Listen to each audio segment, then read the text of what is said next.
पीडित मुलीनं आज पोलीस स्टेशनसमोर जाऊन हजर झालेली आहे, प्रतिज्ञापत्र त्यांनी दिलेलं आहे आणि तुमच्यावर तुम्ही आणि जगताप साहेबांनी चुकीचा आरोप केला असं त्याचं म्हणणं आहे. माझं 1 वर्षापासून प्रेम होतं असं म्हणणं. तुम्ही दोघंही राजकारण करताय. महाराष्ट्रामध्ये लव्ह जिहादच्या अनेक घटना घडत आहेत आणि या घटना सातत्यानं घडत आहेत. ठरवून हिंदू मुलींना टार्गेट करणं आणि विशेषतः ज्या मुलींना वडील नाहीत आणि ज्या मुलींच्या नावावरती प्रॉपर्टी आहे अशा मुलींना जास्त टार्गेट केलं जातं आहे आणि त्यातलाच हा प्रकार आहे. भिगवणमधली ही जी घटना घडलेली आहे ही अत्यंत नियोजनबद्ध घडलेली आहे. अझर शेख नावाचा जो हरामी वृत्तीचा माणूस आहे की ज्याच्यावरती 14-15 वेगवेगळ्या केसेस आहेत. लव्ह जिहादची पण एक केस त्याच्यावरती आहे. तलाठी भाऊसाहेबांना मारहाणीची केस त्याच्यावरती आहे. ॲट्रॉसिटीच्या अनेक केसेस आहेत. हा 2 नंबरचा व्यवसाय करून अशा मुलांना पैसे पुरवून प्रवृत्त करतो आहे आणि त्या सगळ्या प्रकरणामध्ये अझर शेखचा सर्वात मोठा हात आहे. परवा जेव्हा मी मोर्चासाठी भिगवणला गेलो तेव्हा हजारो हिंदू बांधव रस्त्यावरती आले होते. संग्राम भैया जगताप आणि मी तिथं गेलो होतो. राजकारण करण्याचा काहीच विषय नाही. या मुलींना एकदा जाळ्यात फसवायचं आणि परत वर्षभर गेला का त्यांची हॅरेसमेंट करायची, त्यांच्यावरती वेगवेगळ्या पद्धतीनं अत्याचार करायचे, त्यांना जमिनी द्या, त्यांचे व्हिडिओ तयार करायचे, धमक्या द्यायच्या, असे प्रकार सुरू होत आहेत. आता जो विषय समोर आला आहे त्यामध्ये मुलीचं स्टेटमेंट असं आहे की बाबांनो गोपीचंद पडळकर आणि जगताप हे जे बोलत आहेत ते खोटं आहे. पोलिसांचं म्हणणं असं आहे की मुलगी सज्ञान आहे, तिचं वय 21 पूर्ण आहे आणि मुलगी सज्ञान असल्यामुळं ती जो जबाब देईल त्या जबाबाप्रमाणे कायद्याप्रमाणे आम्ही कारवाई करणार.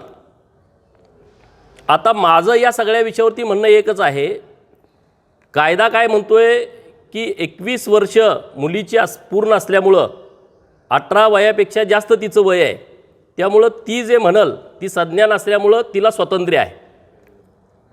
परवाच्या दिवशी जो व्हिडिओ याच मुलीनं पोलीस प्रशासनाला पाठवला, पोलीस अधिकाऱ्यांच्या व्हॉट्सअपला पाठवला, त्यांच्या वेगवेगळ्या पत्रकारांना त्यांनी पाठवला, मुलीच्या आईला पाठवला, मुलीच्या मामाला पाठवला. तो व्हिडिओ काय आहे मी तुम्हाला ऐकवतो.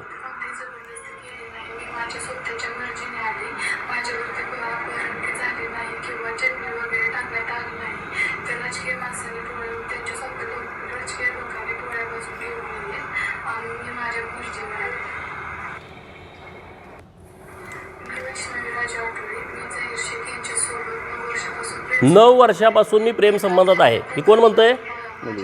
मुलीनं हा व्हिडिओ काय आम्ही तयार केला आहे का? नाही. ह्या मुलीनं परवाच्या दिवशी व्हिडिओ तयार केला आणि सर्व पोलीस अधिकाऱ्यांना पाठवला. आता माझं म्हणणं काय आहे, आम्ही हेच म्हणतोय ना, महाराष्ट्रात ओरडून सांगतोय की लव्ह जिहाद काय प्रकार आहे, तर हाच लव्ह जिहाद प्रकार आहे ना. आज ही मुलगी 21 वर्षाची आहे. म्हणजे आता तिचं आधार कार्ड माझ्याकडे आहे. आधार कार्डावरती जन्मतारीख किती आहे बघा, 16/3/2005. 16/3/2005 म्हणजे अजून 21 वर्ष तिला पूर्ण व्हायचे आहेत. आता मी तुमच्याशी बोलतोय, फेब्रुवारीत महिना आहे, अजून पुढच्या महिन्यामध्ये तिला 21 वर्ष पूर्ण होत आहेत. ती काय म्हणते, 9 वर्षापासून माझे आणि याचे संबंध आहेत. 9 वर्ष म्हणजे ती मुलगी 12 वर्षाची होती. म्हणजे या लोकांनी 12 वर्षाची मुलगी म्हणजे 5वी-6वीला ही मुलगी आहे तेव्हा या मुलीला टार्गेट केलं आहे, तेव्हा ही बळी मुलगी पडलेली आहे आणि तेव्हापासून या मुलीवरती अत्याचार सुरू आहे. आत्ता माझं पोलिसांना म्हणणं असं आहे, तुम्ही मुलगी सज्ञान आहे, मुलगी जसं म्हणेल तसं करतो असं तुमचं म्हणणं आहे. आता हे मुलीनंच तुम्हाला व्हिडिओ पाठवून दिला आहे. हे स्टेटमेंट ग्राह्य धरून पोलिसांनी सुमोटो या शेखवरती फोक्सो अंतर्गत कारवाई करावी. दुसरा विषय आता सोडून द्या तुम्ही, हा विषय पोलिसांनी अत्यंत सिरियस घ्यावा. 12 वर्षाच्या मुलीवरती अत्याचार केला आहे, याच्या पाठीमागं जेवढी लोकं आहेत तेवढ्या लोकांना यामध्ये आरोपी करायचं. आज रात्री 2 वाजता स्टेटस काय टाकतोय, एवढी मस्ती एवढा माज येतो कुठून? कुणाशी हा एकनिष्ठ आहे, कोण ह्याला पाठबळ देत आहे असली प्रकरणं करण्याला? ह्यानं स्टेटस ठेवला आहे आणि काही थोड्या वेळानंतर तो मुलगा आणि मुलगी पोलीस स्टेशन बारामतीला हजर झालेत. पोलीस स्टेशन बारामतीला हजर होण्यापूर्वी त्याने एक नोटरी तयार केली आहे. पोलिसांनाही सापडत नाहीत. म्हणजे नोटरीवाल्यानं कसे गेले? नोटरीवाला ह्यांना कोणी मिळवून दिला? हे तर नवीन मुलं आहेत, ह्यांना काही एवढं बाहेरचं माहीत नाही. नोटरीवाल्यावर पण गुन्हा दाखल केला पाहिजे. काही पत्रकार मित्रांना पोलिसामध्ये हजर होण्यापूर्वी त्यांनी बाईट दिली आहे. कसं काय त्यांचं कॉन्टॅक्ट झालं? पोलीस तर एवढे 8-8 टीम पोलिसांच्या प्रयत्न करत होत्या, सगळे CCTV फुटेज चेक केले जात होते आणि हे पत्रकारांना बाईट देत आहेत आणि मग पोलीस स्टेशन हजर होत आहेत. पत्रकार कसे काय आले? ह्या मुलांचं काय पत्रकारांशी कॉन्टॅक्ट आहे? ह्याच्या पाठीमागं कोण आहे याचा तात्काळ तपास पोलिसांनी करावा. पोलिसांनी आता दुसरी बाजू आम्हाला ऐकायचीच नाही. पोलिसांचं म्हणणं आहे ना, मुलगी सज्ञान आहे, 21 वर्ष वय तिचं पूर्ण झालं आहे, तर 21 वर्ष वय तिचं आहे आणि 21 वर्ष वय असतानाच तिनं व्हिडिओ दिला आहे की 9 वर्षापासून माझे याचे संबंध आहेत. त्यामुळं आता कुणाची वाट न बघता पोलिसांनी त्या व्हिडिओचा आधार घेऊन आता तिचं स्टेटमेंट घेण्याचं कारणच नाही. कारण आता ती स्टेटमेंट जाणीवपूर्वक देते आहे. कारण नोटरीमध्ये त्यांनी लिहिलं 1 वर्षापासून संबंध आहे. कारण परत विषय अत्यंत विचारानं परत नोटरी केलेली आहे. जेव्हा तिनं व्हिडिओ तयार केला तेव्हा तिच्या मनात काहीच नव्हतं. तिच्यावर आमचा तर कोणाचा दबाव असण्याचं कारणच नाही. दबाव तर तिकडच असू शकतो. त्यामध्ये तिनं स्पष्टपणे सांगितलं की 9 वर्षापासून माझे संबंध आहेत. म्हणजे ती 12 वर्षाची मुलगी होती, 5वी-6वीची मुलगी होती. अशा मुलीवरती अत्याचार केला आहे, अशा मुलीवरती अन्याय केला आहे. पोलिसांनी आता बघ्याची भूमिका घेऊ नये, कायद्याच्या पळवाटा अजिबात काढू नयेत.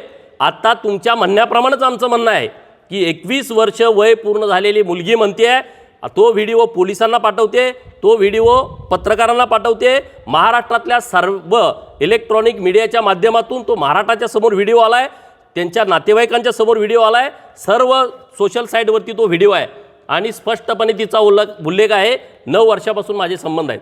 म्हणजे आता तात्काळ पोलिसांनी कुठलाही बाकीचा आता विचार न करता त्या व्हिडिओच्या आधारे आता मुलीचं स्टेटमेंट घेतो. मुलगी स्टेटमेंट बदलेल. आता मुलीचं स्टेटमेंट घेण्याची आवश्यकता नाही, कारण ती अल्पवयाची आहे. जेव्हा तिच्यावरती अत्याचार झाला आहे तेव्हा ती 12 वर्षाची आहे.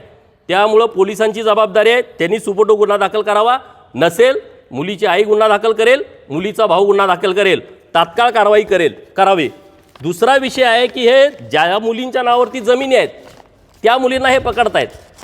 काही विवाहित महिलांना त्यांनी पकडलं आहे, काही विधवा महिलांना पकडलं आहे की ज्यांच्या नावावरती मोठी प्रॉपर्टी आहे आणि मग त्यांना जाळ्यात घ्यायचं, ती प्रॉपर्टी विकायची आणि परत त्यांना सोडून द्यायचं. किंवा विवाहित महिलांना ज्यांचे पती सर्व्हिसला आहेत, ज्यांचे पती चांगल्या मोठ्या उद्योगात आहेत, त्यांना जाळ्यात ओढून घ्यायचं आणि मग त्यांचे व्हिडिओ तयार करायचे, मग त्यांना ब्लॅकमेल करायचं, मग पैसे द्या, प्रॉपर्टी काढून द्या, अमुक द्या, तमुक द्या. असं आता ह्या मुलीच्या नावावरती 7/12 आहे. हे आम्ही तुमच्यासमोर पुराव्यानिशी बोलतो आहे. यांचं षडयंत्र तुम्ही बघा. ह्या मुलीला वडील नाहीत, तिचं जबाबदार घरात कुणीच नाही, लहान भाऊ आहे, आई आहे, विधवा आहे, तिचं लग्न ठरलं आहे, 22 तारखेला तिचं लग्न होतं आणि असा बाका प्रसंग ठरवून प्लॅनिंग करून एका या कुटुंबावरती मोठ्या प्रमाणात अन्याय केला गेला आहे. बारामतीच्या, दौंडच्या आणि इंदापूरच्या धनगरांना माझं आव्हान आहे, तुम्ही अत्यंत जबाबदारीनं या प्रकरणामध्ये लक्ष घाला. हा अझर नावाचा हरामखोर त्या परिसरातल्या हिंदू मुलींना टार्गेट करतो आहे. आत्तापर्यंत इंदापूर तालुक्यातल्या 25 हिंदू मुलींच्यावरती अशा पद्धतीचा अटॅक केला गेला आहे. अशा पद्धतीनं त्यांना फसवलं आहे. काही मुलींना परत आणण्यामध्ये हिंदू कार्यकर्ते यशस्वी झालेत, परंतु काही मुली ऐकून घेण्याच्या मनस्थितीमध्ये नाहीत.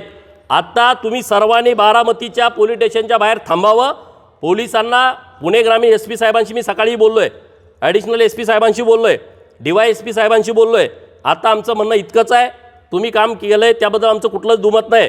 DG ऑफिसला पण माझी विनंती आहे की त्या मुलीचा जो व्हिडिओ परवाच्या दिवशी आला आहे त्या व्हिडिओमध्ये ती मुलगी स्वतः कबूल करते आहे की 9 वर्षापासून माझ्या संबंध सुरू आहेत, तर त्याबाबत सुमोटो गुन्हा दाखल करावा. अन्यथा आम्हाला परत रस्त्यावरती उतरवायची वेळ येऊ देऊ नये. आम्ही आता या विषयामध्ये जर पोलिसांनी कारवाई नाही केली तर मी स्वतः या प्रकरणामध्ये तिथं रस्त्यावरती उतरणार आहे. आणि त्यामुळे माझी विनंती आहे, आता कुठलाही विचार न करता मुलीच्याच व्हिडिओवरनं हा गुन्हा दाखल करावा अशी विनंती पोलीस प्रशासन पुणे यांना आहे.